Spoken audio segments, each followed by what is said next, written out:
As a 17-year-old senior in high school, my norm was spending hours after school practicing my state dance routine, working as a barista at my favorite coffee shop, scouting MySpace for new relationships, making plans to become a flight attendant, and expecting to be nominated for homecoming queen. Basically, I was a self-consumed brat. What I didn't plan for was pulling a hamstring during a dance competition, spending 3 months in physical therapy, and ultimately learning the reason why my injury wouldn't heal. My blood was lethal and slowly destroying my body. I was diagnosed with chronic myeloid leukemia.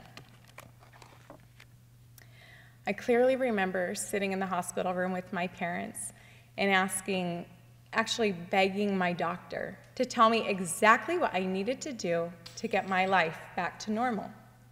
In other words, so how long is this cancer thing gonna take? Yeah, he laughed too, and he told me to get used to it, because this was my new normal. I knew I would have an entire team of people supporting me, but in that moment, I felt completely isolated from everyone. Treatment started immediately, and it consisted of oral chemotherapy, intravenous chemotherapy, and a bone marrow transplant. I was in the hospital the entire summer after graduation and spent another 100 days after that focusing on post-transplant treatment. I was at home and so sick. 27 pills a day, watermelon, and canned green beans were all I could keep down. I lost weight and was only allowed to leave the house once a week for a multitude of lab draws and organ checks. None of that was in my plan. Yet today, I'm 11 years cancer-free.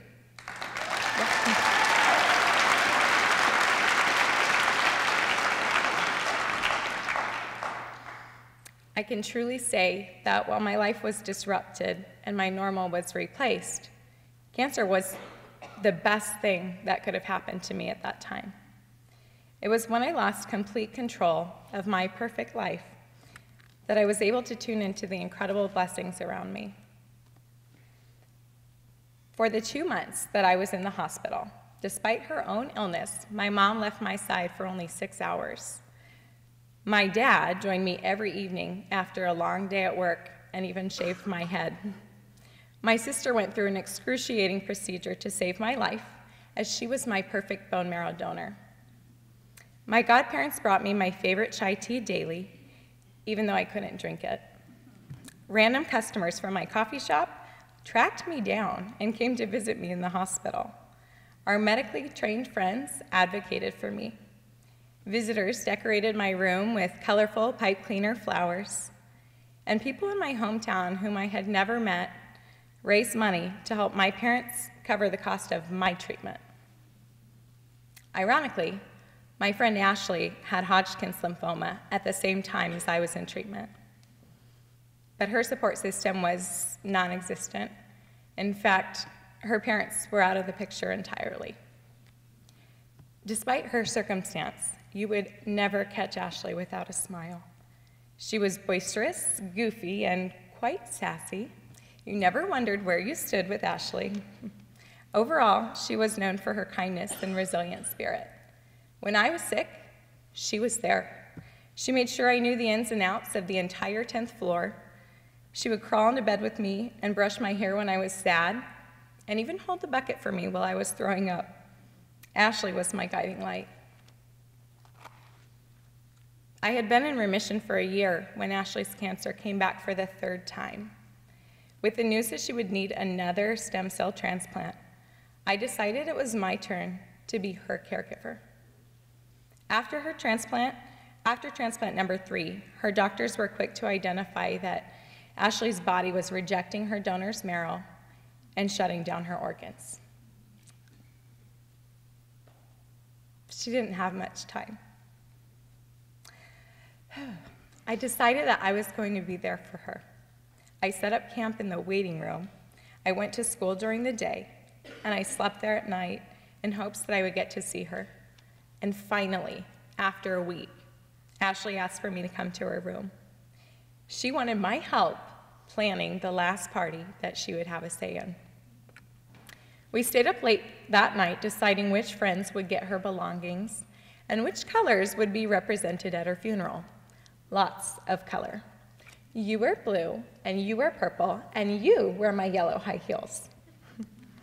When Ashley died, we had exactly the party that she had envisioned, complete with orchids, otter pops, and the potluck she requested. We finished her day by donating the leftover food to a homeless shelter and praying over the men and women who gathered there. It was exactly what she would have done. To process my survival and Ashley's death, my mom and I decided to run a full marathon. We honored Ashley and we raised money for cancer research. The next year, my mom and I became mentors and we helped others to achieve the same goals. If she were here, Ashley would be so on board with this. But because she isn't, it's up to me to share our story and remember her life. This lit the fire of my second act. Over the past 11 years, I have sought out any opportunity to become an advocate, coach, or caregiver to those going through dark times. Today, I am blessed to be living my second act as a high school girls youth coach at my church, a health and fitness coach, and as an advocate for seniors navigating the world of assisted living. Cancer sucked, and it took my friend. But through it, God gave me a new perspective and used a community of people to demonstrate his unconditional love for me, even in my brokenness. With my cancer and my brathood officially in remission, I look at every day as an opportunity to live out my second act. While there is no one big thing that I have done, I've learned to do many small things with great love, and that is something that I learned only by the example of the community that surrounded me during my experience. Every day, they showed up. They loved me. They helped me. Today, I show up for others going through difficult times. I love them and I help them. As simple as it sounds, my second act is showing up. Thank you.